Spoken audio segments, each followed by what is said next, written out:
Bismillahirrahmanirrahim. Assalamualaikum warahmatullahi wabarakatuh. Sampurasun. Shalom, salam sejahtera, Om Swastiastu, Namo Buddhaya, salam kebajikan. Alhamdulillahirabbil alamin, wassalatu wassalamu ala asrofil anbiya'i wa mursalin wa ala alihi wa sahbihi wa man tabi'ahum bi ihsanin ila yaumiddin. Yang saya hormati pimpinan DPRD Provinsi Jawa Barat yang diwakili Pak Bedi Budiman selaku Ketua Komisi 1, mewakili Polda Jawa Barat Pak Irwasda Polda Jabar, Kombes Pol Sahri Gunawan, mewakili Pangdam 3 Siliwangi Kolonel Infantri Denden Hendayana, juga mewakili Kajati Asisten Bidang Pidsus Pak Riono S.H.M. Hum. Bersama saya tentunya Ibu Atalia Praratia, Ketua banyak sekali, Ketua Kuarda, Ketua Dekranasda, Ketua Tim Penggerak PKK, Jabar Bergerak, Forum Ikan, Bunda PAUD, Bunda Pasar, yang utamanya adalah istri tercinta.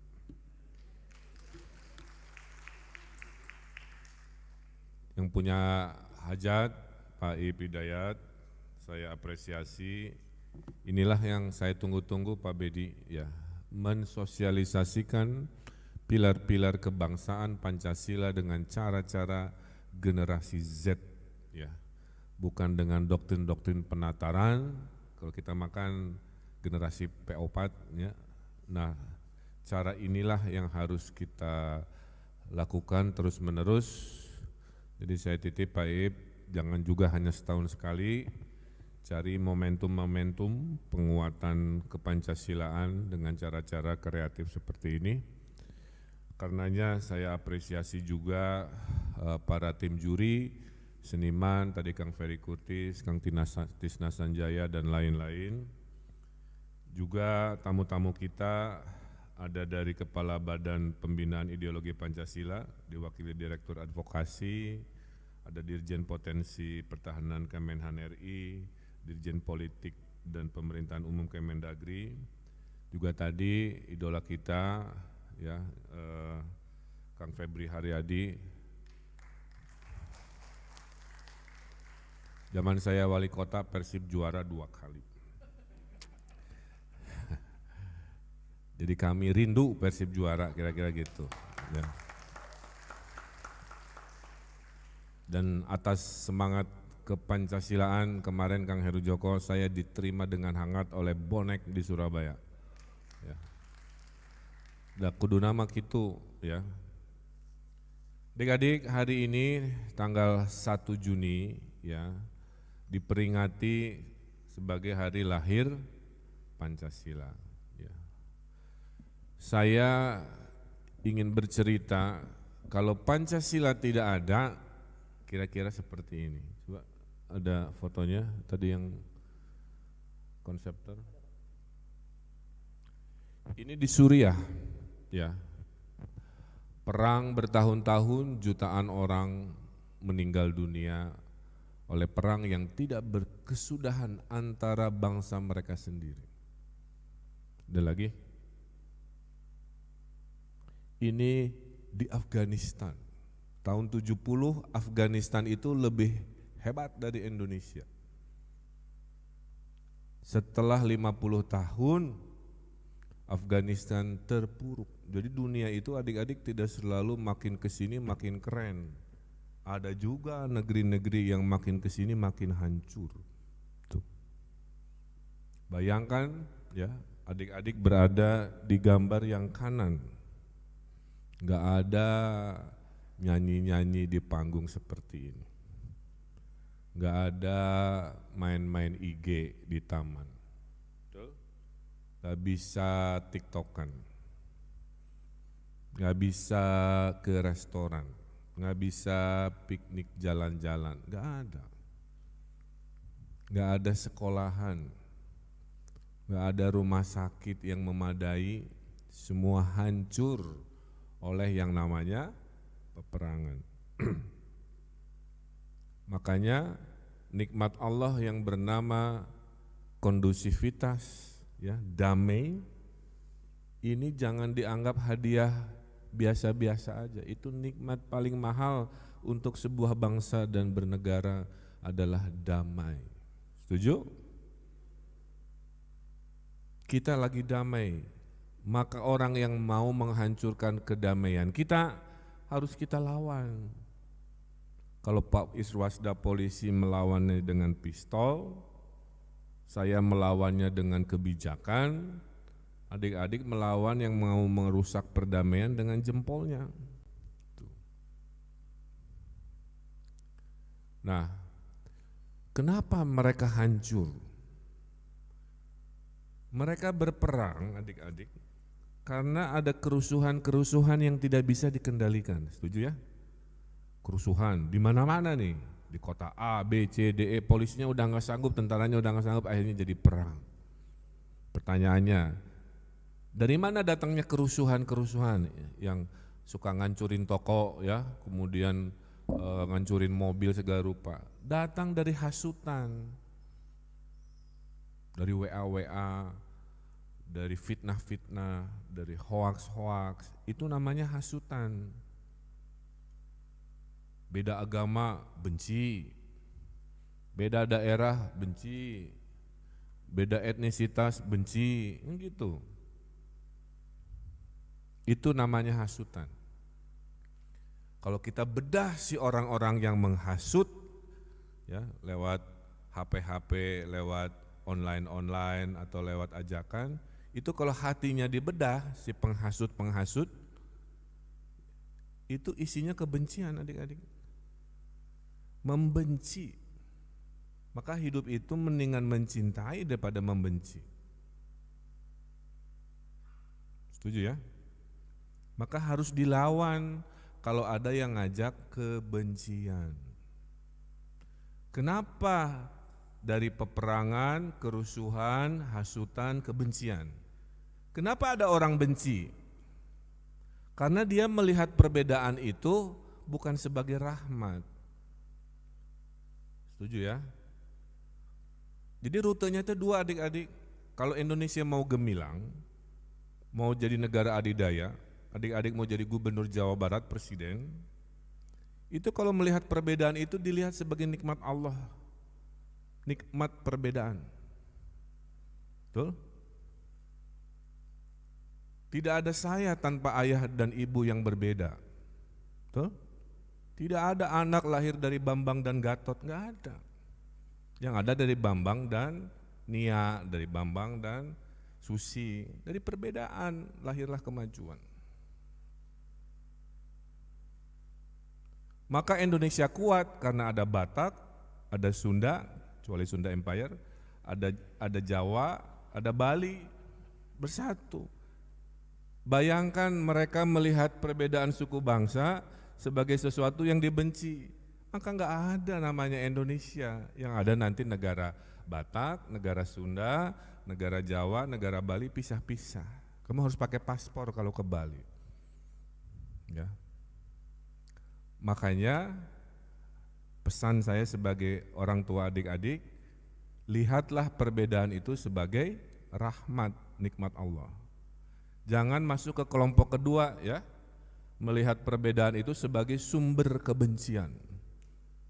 Dari benci tadi hasutan, dari hasutan kerusuhan, dari kerusuhan peperangan, dari peperangan bubar jalan.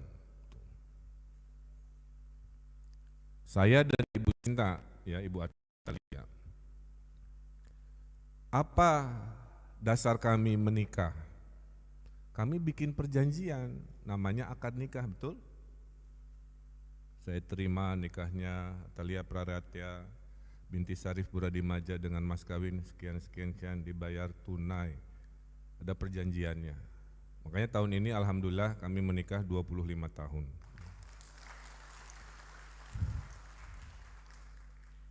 Jadi saya datang dari keluarga berbeda, Bu Atalia datang keluarga berbeda, mencoba membina rumah tangga. Bikin perjanjian dulu yang Allah sebut sebagai perjanjian yang agung, ya, misakon gholizah namanya. Nah, Indonesia juga sama. Kita ini mau janjian membangun rumah tangga namanya Indonesia. Yang mau membangun rumah tangga beda-beda, agamanya beda, betul? Etnisitasnya beda, bahasanya beda, seleranya beda. Ya sudah, apa dong yang mengikat? Lahirlah 5 perjanjian agung itu. Kalau rumah tangga kita mau selamat, 1 harus berketuhanan. Jadi harus punya agama. Orangnya tidak banyak yang tidak beragama. Yang kamu suka joget-joget dan nonton-nonton itu negara itu maksudnya. Tingkat bunuh dirinya paling tinggi di dunia nomor 2 si negara itu. Ya. Inisialnya K. Saya tanya, kunaon baru bunuh diri? Kan bunuh diri mah miskin, stres, goreng patu, boga duit, segala rupa. Di sana mah yang bunuh diri itu cantik, kaya, terkenal, coba, paham ya? Saya kan gak masuk akal. Kalau dia negara miskin, bunuh diri, masuk akal. Ini negara, dia tuh banyak duit, dia cantik. Saya tanya ke orang yang di sana, Pak, orang-orang ini tuh terkenal tapi stres. Dan mereka tidak ada, memang jarang ibadah dan gak punya agama mayoritasnya. Sehingga jangan lupa manusia itu ada casingnya, ada batinnya. Betul? Kalau kamu sakit badan ke dokter, kalau sakit hati kemana? Ya curhat pada Tuhan kita. Nah itu contoh kalau negara maju ya ekonominya, betul segalanya. Tapi jauh dari agama itu. Manusia-manusianya kehilangan arah. Disangkanya hidup ini hanya nyari duit, hanya untuk operasi plastik. Ya kan garelis lalaki nage. Padahal hidup itu kalau dalam agama Islam niatnya ibadah, wa ma khalaqtul jinna wal insa illa liya'budun.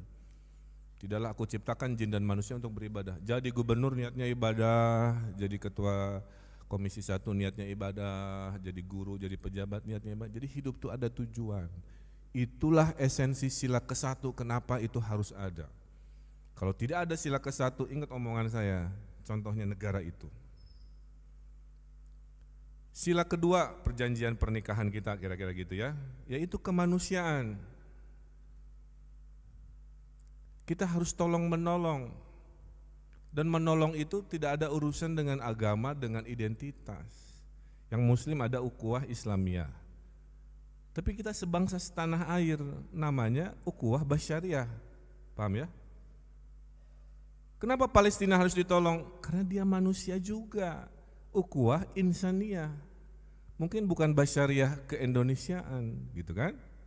Jadi siapapun harus menolong, apalagi Palestina itu adik-adik, waktu Indonesia mau merdeka kita dikasih duit oleh pedagang-pedagang Palestina. Waktu Indonesia belum diakui kemerdekaannya, Palestina itu sudah ngelobi-lobi negara supaya mengumumkan pengakuannya terhadap negara baru namanya Republik Indonesia. Jadi kalau hari ini teman seperjuangan kita yang namanya Palestina lagi kesusahan, kita harus tolong. Jangan bilang oh negeri sendiri juga susah, jangan dulu ke sana. Tolong menolong itu nggak dibatasi oleh pagar, tuh.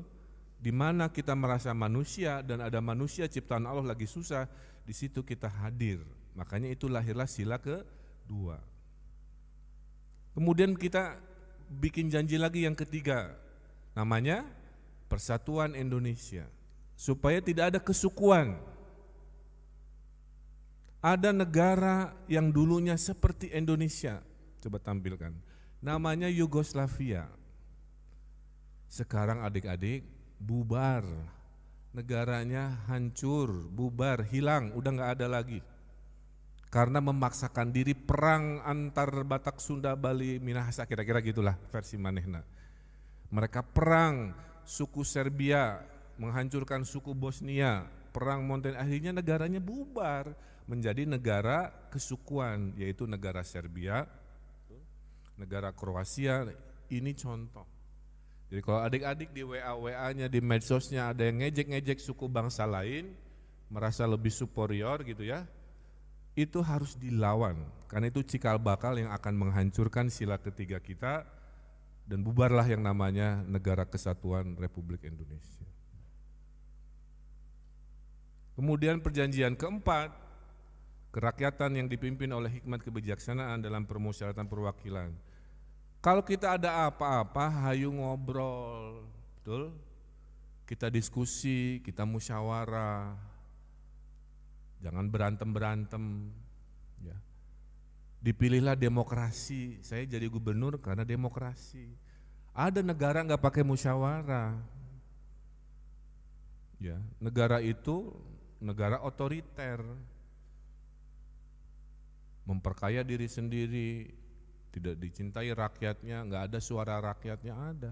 Kita beruntung negara ini memilih demokrasi. Terakhir,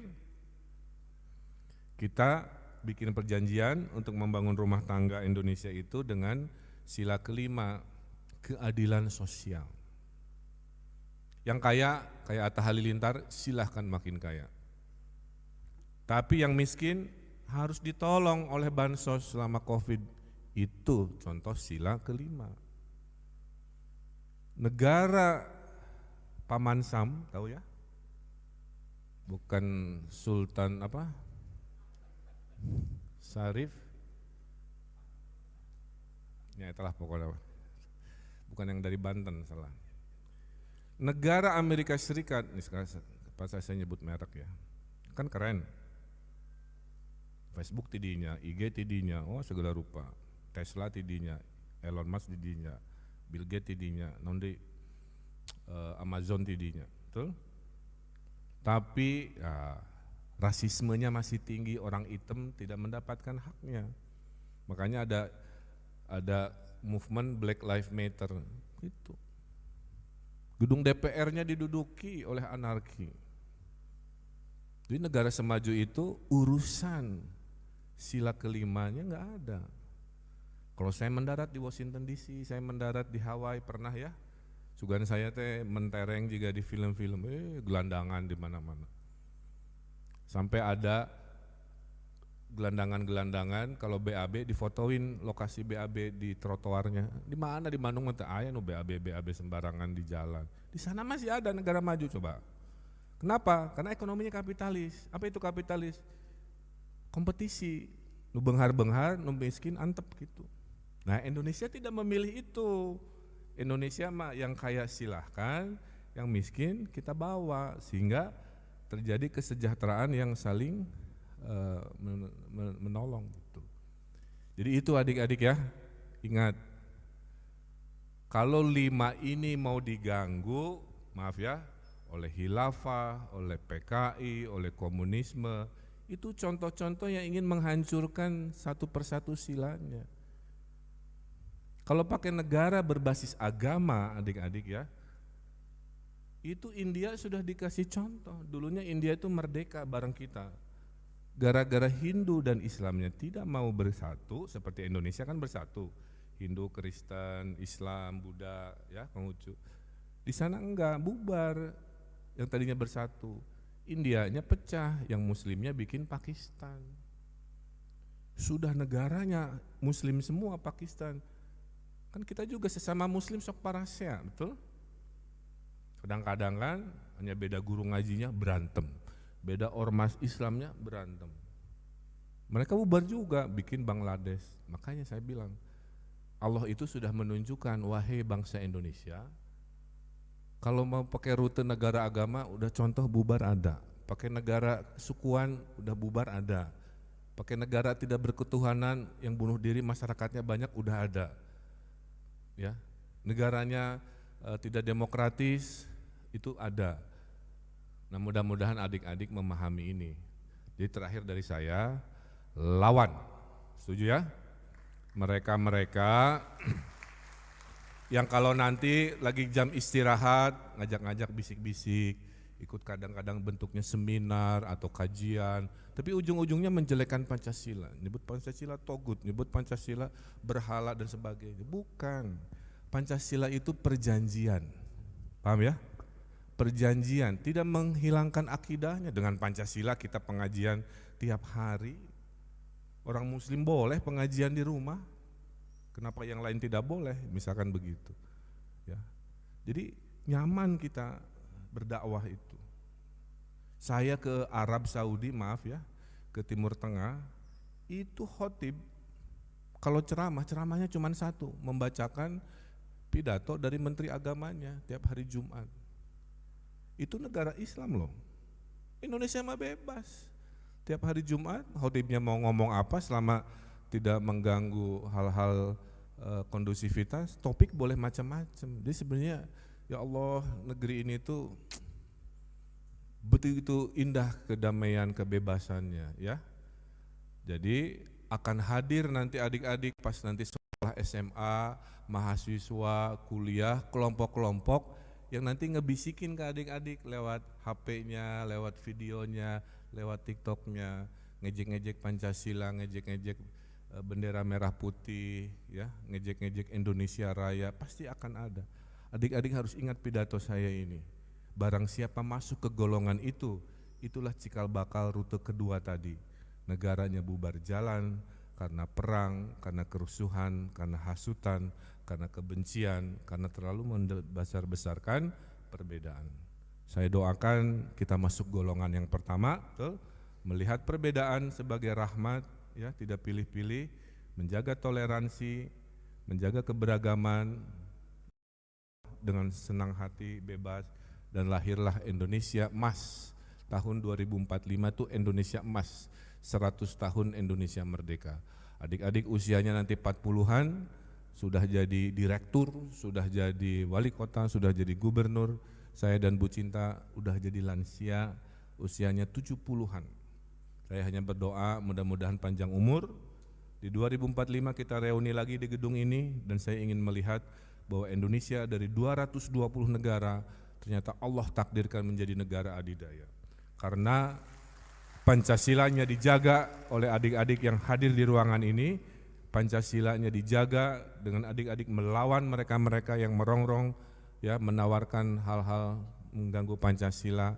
Maka kita doakan kalau mau selamat, jaga Pancasila kita, gunakan semuanya sebagai bela negara, gunakan tenaganya, gunakan kreativitasnya, pertemanannya untuk membela negeri yang indah, damai, luar biasa ini. Itu saja, karena Bu Cinta sudah ngangguk-ngangguk, ya, untuk kode agar pidato suaminya cepat selesai. Itu saja yang bisa saya sampaikan. Saya tutup dengan pantun, karena Pak Bedi tadi berpantun. Mohon dicakepkan per kalimat. Membeli kerang untuk dimakan, membeli ketela dan daun pandan. Dari sekarang kita ayo terapkan nilai-nilai Pancasila dalam kehidupan. Bala-bala enaknya tak terkira, membelinya di kota Medan. Pancasila adalah dasar negara, di dalamnya ada nilai-nilai teladan. Terima kasih, hatur nuhun. Assalamualaikum warahmatullahi wabarakatuh.